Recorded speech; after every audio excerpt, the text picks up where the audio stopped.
Stephen Park, a once guest star on Friends, is now speaking out yet again on the toxic, racist environment that flourished on set back in the 90s. This was revisited from an open letter that he wrote to his industry back then about the flagrant racism that was completely ignored and maybe even encouraged on sets back in the 90s. Mm-hmm. But he recently appeared on a podcast with the Boy Meets World cast, actually, and spoke again about his negative experience. He does not remember these times fondly. It's weird how you mentioned, like, we had a conversation the other day about how men's hairstyles haven't changed in like 10 years. There's been like two hairstyles. There's been like, because you mentioned Ryder Strong was one of the hosts of that show. Yeah. He had the iconic like boys haircut from when I was a kid, and then it went to like fades and undercuts, and then we're still there. But it hasn't changed. Hasn't changed. We're still in the same place. So here's what he had to say on this podcast appearance. It was at the time I felt kind of a toxic environment. James Hong was the actor who was also on the episode with me, and the assistant director was calling him to the set and essentially saying, "Where the F is the Oriental guy? Get the Oriental guy." This isn't the first time this happened, but this is the environment where this is business as usual in Hollywood in 1997. And nobody felt the need to correct this or say anything about it. This was normal behavior. So he wanted to kick up a fuss about this.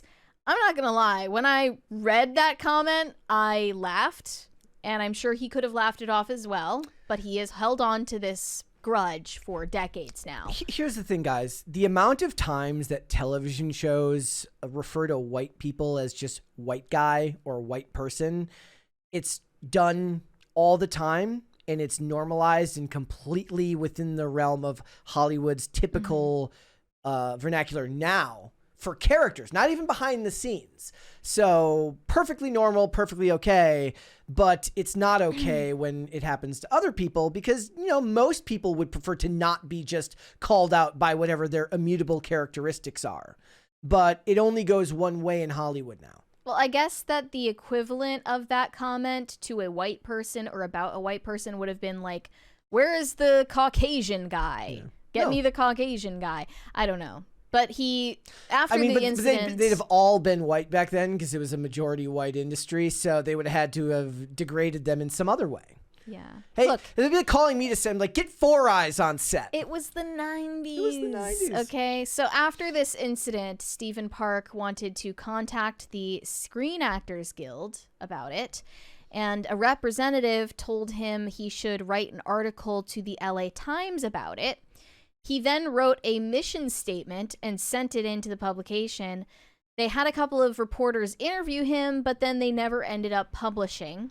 So he decided eventually to release his statement to everyone on his email list as an open letter to his industry. And upon sending it out, it went viral before viral was even a word. I had become so race conscious and so angry that I was looking at everything through the lens of race. I felt like there was no freedom. I didn't feel any freedom, so I didn't have any idea what I was going to do. I just decided to drop out. I told everybody that I'm not acting anymore. Robin DiAngelo approves of your behavior.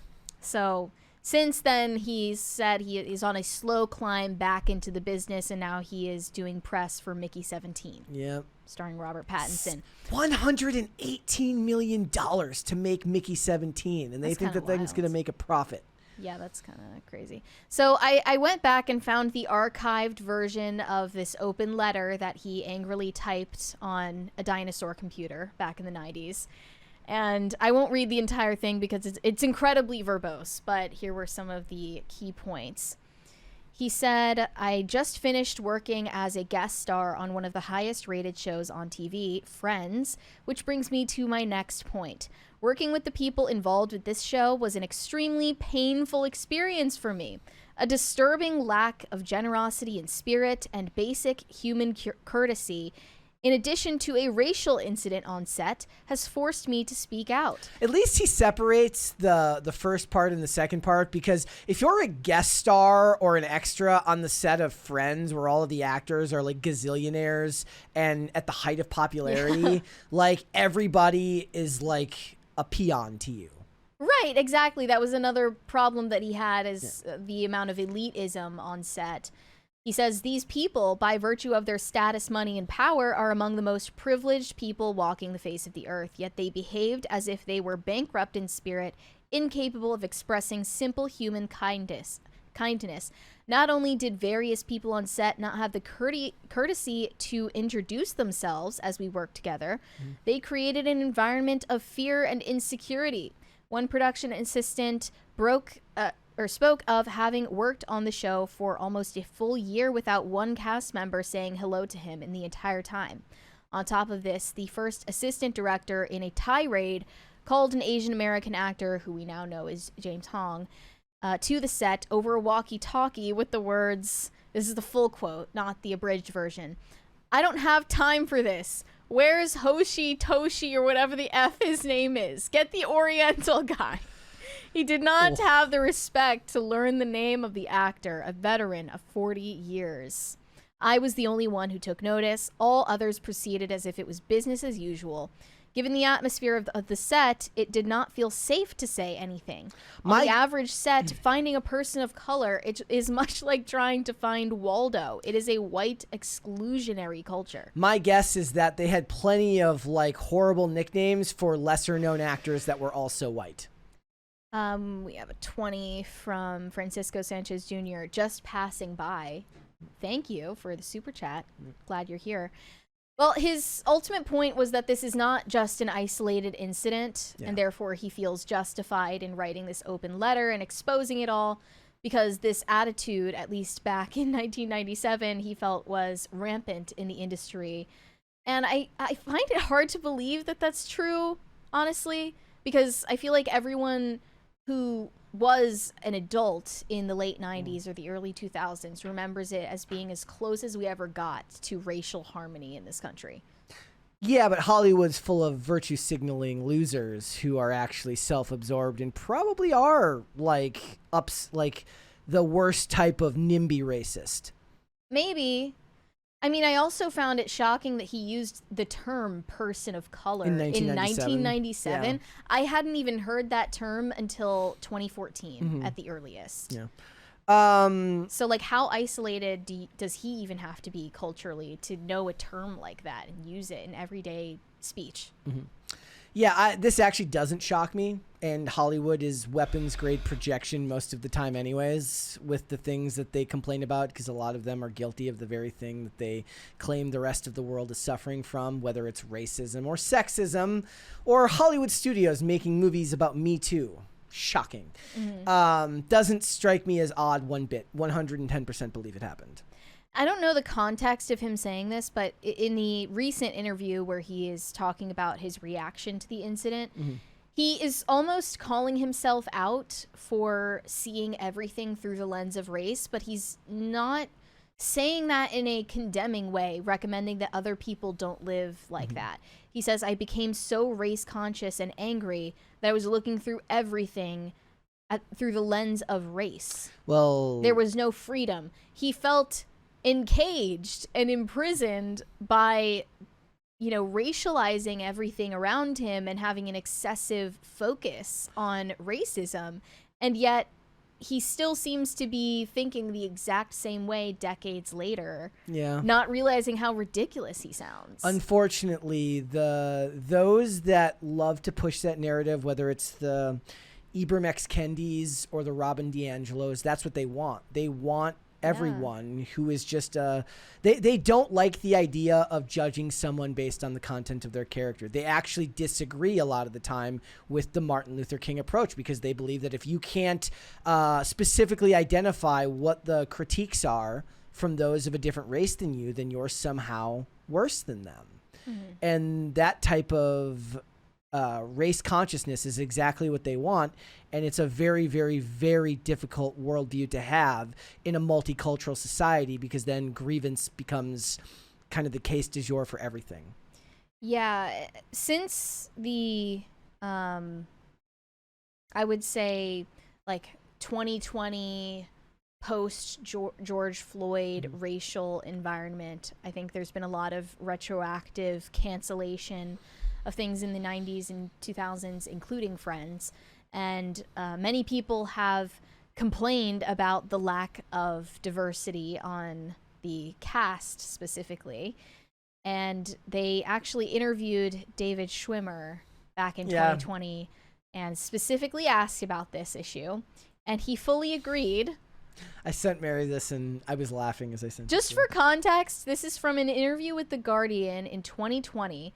Just to remind you of how different things were back then, the title is David Schwimmer. I'm very aware of my privilege as a heterosexual white male. That's the title they went with. Not even getting into his comment on Friends. He said that he had campaigned for greater diversity on the show while it was running, and he was aware that its lack of diversity had been a problem.